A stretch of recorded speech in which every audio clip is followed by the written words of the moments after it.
بيجيلي أسئلة كتير عن عصبية ولادنا المراهقين، منهم السؤال ده مثلا من أم ولد عنده 12 سنة بتقول ابني بيتمرن كرة قدم. دايما بتجيلي شكوى من الكباتن بتوعه إنه بيرد عليهم أو بيعمل مشاكل مع أصحابه. للعلم أنا وديته كذا أكاديمية وبرضه بيعمل نفس المشاكل، أنا مش عارفة أعمل إيه وأتصرف إزاي. عصبية ولادنا المراهقين في الغالب بتكون لسبب من اتنين. أول سبب اسمه استنساخ السلوك. يعني إيه؟ يعني حضرتك أو باباه أو في حد في البيت عصبي ودايما بيزعق عمال على بطال، فابنك كبر على إن العصبية دي حاجة عادية وبقى يستنسخ يعمل كوبي للسلوك ده، فبقى هو كمان عصبي. وفي الحالة دي الموضوع مش ذنبه خالص، والحل مش عنده، الحل عندك أو عند باباه أو عند الشخص العصبي اللي في البيت، إنه لازم يتعود ويتدرب ويقوم نفسه على إن هو يبطل عصبية. ولو ده حاصل، واحدة واحدة ابنك كمان هيبدأ يهدى ويبطل عصبية. السبب التاني اللي احتمال يكون ابن حضرتك عصبي عشانه، ان يكون عنده طاقة غضب او في مشاعر مكبوتة جواه مش عارف يفرغها بشكل سليم، فبيطلعها في العصبية عليكم وعلى الكباتن وعلى أصحابه. فمثلا متضايق من حاجة حصلت في البيت، حد في المدرسة بيتنمر عليه، حد في المدرسة ولا في البيت اتريق عليه ولا سخر منه وهو معرفش ياخد حقه، باباه مرة زعق له بطريقة مش عاجباه قدام الناس فأحرج ومعرفش يرد عليه، غيران من أخوه ولا من أخته ولا من حد في المدرسة. كل دي أمثلة لحاجات ممكن تكون حصلت لابنك وحضرتك ما تعرفيش، وهو كبت مشاعره جواه فبقى يطلعها في العصبية. طب اعمل ايه؟ اول حاجة حضرتك محتاجة تفكري كويس، هل انت عصبية؟ هل باباه عصبي؟ هل في حد عايش معاكوا في البيت دايما بيزعق عمال على بطال وبيغضب من اقل حاجة؟ ولو لو سمحتي الشخص ده محتاج يتدرب على التعامل مع الضغوط اللي في حياته اللي مخليها عصبي.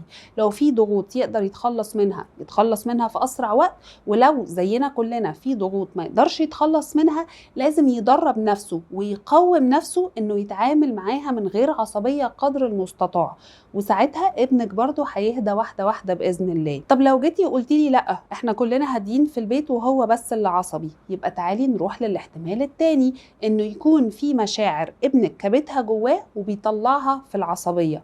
طب اعمل ايه؟ لو سمحتي اتكلمي معاه بهدوء، في شيف وقت كده يكون هادي ورايق، مش تعبان مش متعصب مش جاي من المدرسة مثلا جعان ولا عطشان ولا عايز ينام ولا حران. شوفي وقت كده يكون رايق فيه تاخديه وتقعدي في حتة هادية وتتكلمي معاه بمنتهى الحب وبمنتهى الحنية وبمنتهى الهدوء. حبيبي انا ملاحظه ان انت متعصب الفتره دي، ملاحظه ان انت مثلا متضايق من تمرين الكوره مع انك بتحبه قوي، او بتتعصب عليا ولا على اخوك ولا على اختك من اقل حاجه. في حاجه مضايقاك؟ افتح لي قلبك حبيبي. لو في حاجه مضايقاك او حاجه حصلت لو سمحت قولها لي، واوعدك ان انا مش هعاقبك حتى لو عملت حاجه غلط. انا مش شغلتي في الحياه اني اعاقبك، انا من ضمن مهامي في تربيتك ان انا اساعدك واحللك اي مشكله انت بتمر بيها، وطبعا تكوني عند كلمتك، مش يحكي لك على غلطه مثلا عملها ولا مشكله هو واقع فيها وتمسكيه تعاقبيه. لو عملتي كده هتدمري الثقه اللي بينك وبينه، وهيبقى صعب جدا بناها من تاني. وهتكملي كلامك في مشكله انت واقع فيها، في حاجه غلط حصلت، في حد كلامك بطريقه مش عاجباك، حاولي كده بالحب وبالحنيه تخليه يفتح لك قلبه ويقول لك. ممكن تلاقيه بيحكي لك موقف انت ما تعرفيهوش ويطلع هو ده اللي كابت جواه مشاعر مضايقاه بيطلعها في العصبيه، وساعتها فعلا تبذلي مجهود ان انت تفهميه الصح من الغلط وانك تساعديه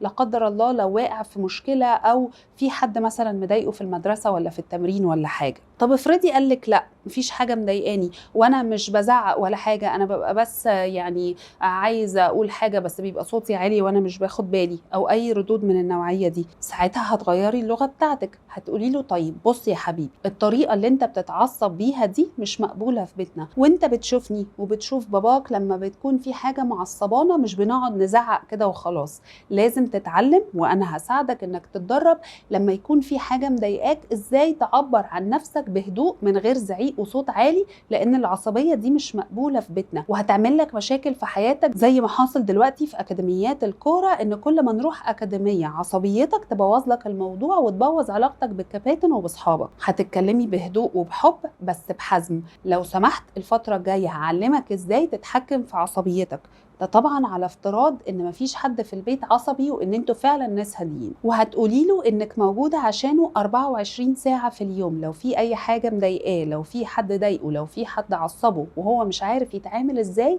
يلجأ لك وانتي هتدربيه وتفهميه يتعامل ازاي. العصبية يا جماعة من اهم الحاجات اللي لازم نقومها في ولادنا المراهقين من بدري على قد ما نقدر، ونعلمهم ازاي يعبروا عن رأيهم، وازاي يتناقشوا مع المختلف معاهم، وازاي يوقفوا كل واحد عند حده، وازاي ياخدوا حقهم، ازاي يعملوا كل الحاجات دي من غير ما يتعصبوا. لان العصبية لو كبروا بيها ودخلوا في مرحلة النضوج هتخسرهم حاجات كتيرة جدا. وربنا يهدي ولادنا جميعا ويهدينا احنا كمان عشان نبطل عصبية.